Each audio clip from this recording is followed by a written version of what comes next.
I think if someone is interested in doing that, you have to have a general curiosity and interest to understand where someone is emotionally, like where their current emotional state is, understanding where they came from, where they've gone, what's worked for them, what hasn't worked for them. And then also like understanding like you being vulnerable enough with someone else that they feel safe enough to do that back to you, like a connection, a friendship. You have to like be on that same level for them, unless they're like the other type of person, which is like proactively looking for something like this. Like I like kind of like you, where it's like, I want another opinion. I want more feedback from other people. So I think there's two different types. There's people that like who aren't looking, and there's people that are looking. It's much easier to connect with someone that's looking and being able to like help them find out where that point is.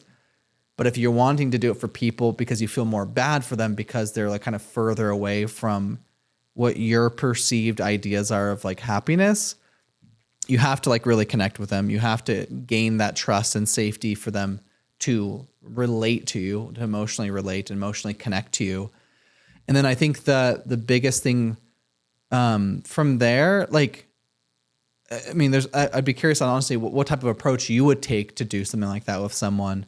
But I always like this idea. This is like the way I approach, because I do like influencing people. I want people to be happy because I have lived a long life of being very unhappy. I feel this internal like desire to want to help other people feel that way. And I think a lot of people feel that way. I think that's what has driven me to do this, is it feels like love. Yeah. And that is a very loving like action to like, I want to help you. Like it's coming down from a place. Let me help you. Yeah. And I think that's like the difference is like the intensity behind what the help is. Is it like a gentle play the way you're helping someone or is it like more stern and strict, which someone might be receptive to it, but it might be more harmful to someone else. But the thing that I feel like has helped me out the most is the idea of just planting seeds, which is once I get to know someone and I think, and this might sound like egotistical, but like I think there's something helpful for them that I'm like observing. I'm like, oh man, I don't know if they're like aware that maybe trying this thing or doing this one thing might be really helpful for them.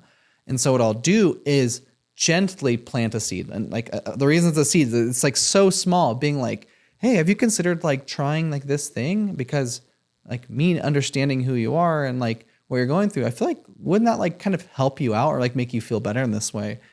And based on their reaction, you can choose to push a little further. Like if they seem interested, you push a little bit further and ask them more about it, and then maybe try motivating and supporting them to try that. But if they're hesitant about it, or they have never thought about that before, or they're defensive, then just by you planting that seed, they are now aware that there's like kind of like a branch open to have that conversation with you, but it's up to them to make that choice to do it. You can still wait like a few months and maybe bring that up again and see if they're more receptive to it.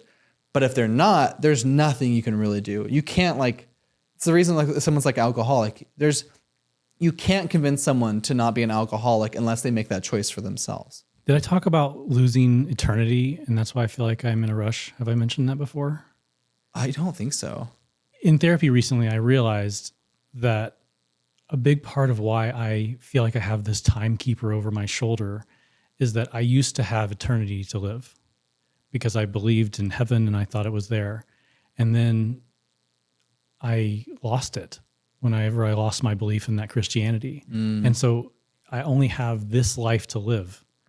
This person that I'm trying to like help you, they only have this one life to live. And so I have this sense of urgency that I think is getting in my way of being able to plant the seed gently. Yeah, I actually really relate. Like I feel like life is so short, and if you're not taking action on making change or growing in some way, you're missing out. I feel like I need to learn how to convince people, persuade people of the mother skill of trying new experiences or being open to things that are uncomfortable or being willing to be incompetent for a little while. Mm-hmm. Yeah, if you make someone feel safe, they'll be much more open to trying something. Like what type of things do you like approaches do you want to like take? So you kind of describe that you want to help people find that that boundary of where that's at. Like, what would be your approach to trying to do that with someone? I guess I want to develop a type of friendship similar to what you and I have, where we just trust each other. But it feels like so few people are even open to that type of friendship or that level of vulnerability. And so maybe I even need to go one step farther back of trying to persuade people that that type of relationship is valuable. I think the only reason from my own personal experience, the only reason that I have made a lot of friends or connections with a lot of people is really just trying hard to understand who they are and be an emotional support system for them. But the hard part about that is it takes a lot of less thinking about yourself, like what the value from that experience or connection with someone is for you, and more what it is for them. And that's a really hard thing to do. And if some people are in such a dark place that they don't have emotional energy to give back, they can't really be as supportive to you, they can't be as motivating to you, but you are able to give that to them, people are very grateful for that. If you are kind of reaching down into a dark place of unhappiness or depression or maybe whatever someone's dealing with, and offering to help and be there and support, emotionally supportive for them, that's an instant connection right there. I realized there's even another obstacle, and that is that people seem to not value friendship.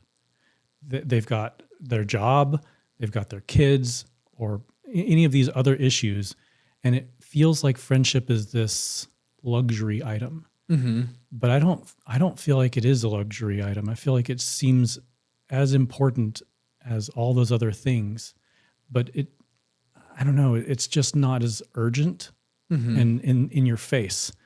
And so it's almost like that's part of the reason why I was excited about doing this podcast, is because I want to evoke the desire for people to invest in friendship,